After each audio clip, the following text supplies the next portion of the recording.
turnovers that you commit unabated.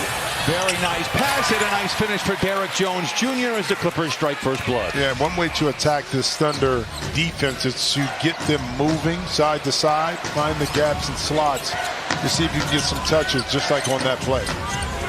Lou Dort on the wing for three on the year, has struggled but comes in with good form now. 17 of his last, and the Thunder come away with a loose ball. Well, some seem to think, especially with Lou Dort, he's kind of going back to the mean and norm. And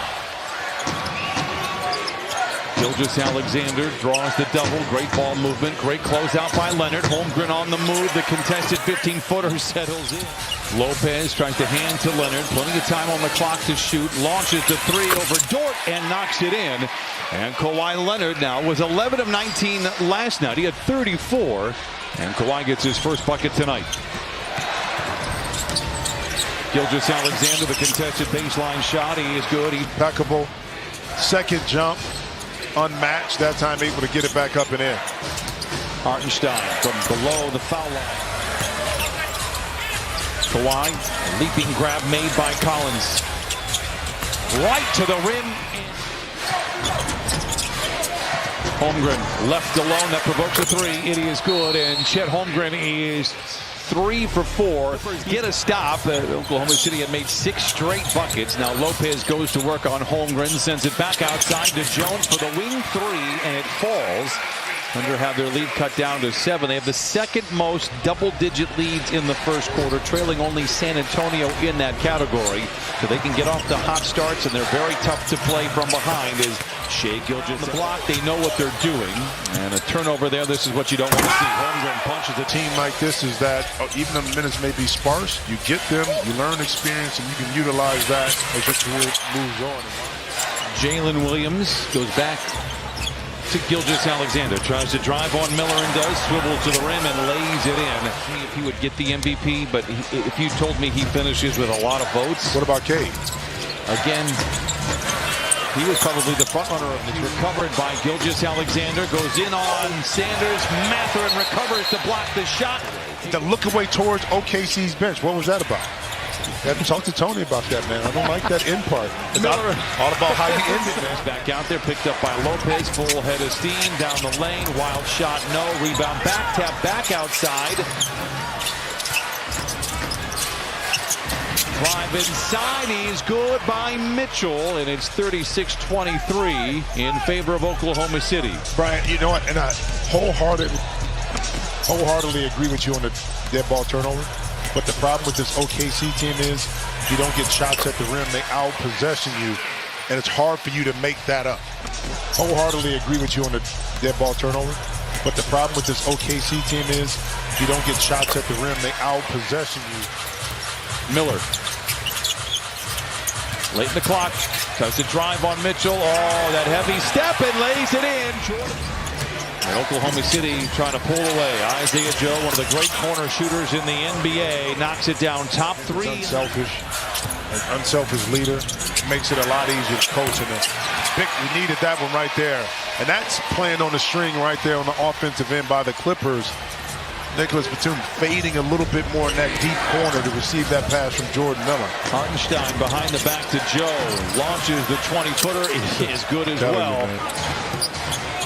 Seen some juggled lineups. How about Oklahoma City? They've had 30 different starting lineups. First team in NBA history to have 30 different starting lineups and win over 60 games. Chet Holmgren continues to smolder. He's 6 of 7. He's got 17. And the Thunder have the last 9 of the game. Collins from the wing to the lane. Ladles it to Lopez, who flushes it. Clippers just 37% from the field. Thunder 19 of 30. Make it 20 of 31. And it feels like it's taken them a lot of work just to kind of hang around with this score, shooting only 37%. Collins, the corner three. In and out. Oh, Jones. You can make a nice little run here in the last 4.5 minutes before you get into halftime. See if you can get this lead down under double digits. Ask and you shall receive. Jones. Just taken right away by Gilgeous-Alexander. Yeah, telegraphed that pass to Kawhi. Shai in the lane, lays it in. Gilgeous-Alexander now with 10. Well, that's what makes this another thing that makes this OKC team so tough is when your best player is willing to really lock it in on defense. Nice look by Leonard. Great defense. That wasn't fast, but it was a quick move at his pace. They got his shot, and same thing with Kawhi. And blow up pick and rolls. They do little things like that. They're always there. Yes, they're in your space. Yes, in your space. Yes, gets it like you think of Detroit, and they're physical. 71-49. Thunder out in front. Nice pass by Leonard. Collins. Extra pass to Dunn in the corner for three. It is good, and it has to feel good for Chris Dunn. 7 to shoot. Holmgren inside, surrounded by blue jerseys. 4 to shoot. 1 dribble, spin, fade, fires. He is 9 of 11. He's got a game-high 26. Per possession. You know what I mean? Points per 100 possession. Lopez, the 3. It's good. And Brook Lopez gets just his second basket. Kawhi, the rebound.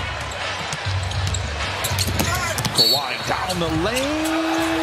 Counted and a foul, and a very old-fashioned kind of put it away for the Clippers.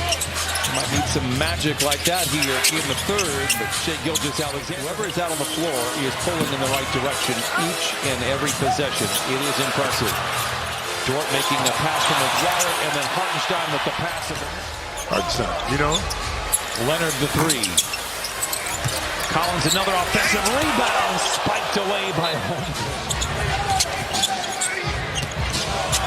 Collins this time usually with the ball here the last few possessions. Gilgeous-Alexander wants to take some time on this one. Launches the 3. It's good. That said, haven't whittled into the lead all that much. Can Lopez do it here? The corner 3. Halfway down. 84-68.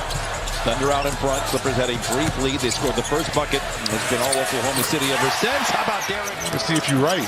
Wallace stumbles. Clippers trying to come back the other way. They have this lead down to 13. Lopez over the top of Caruso.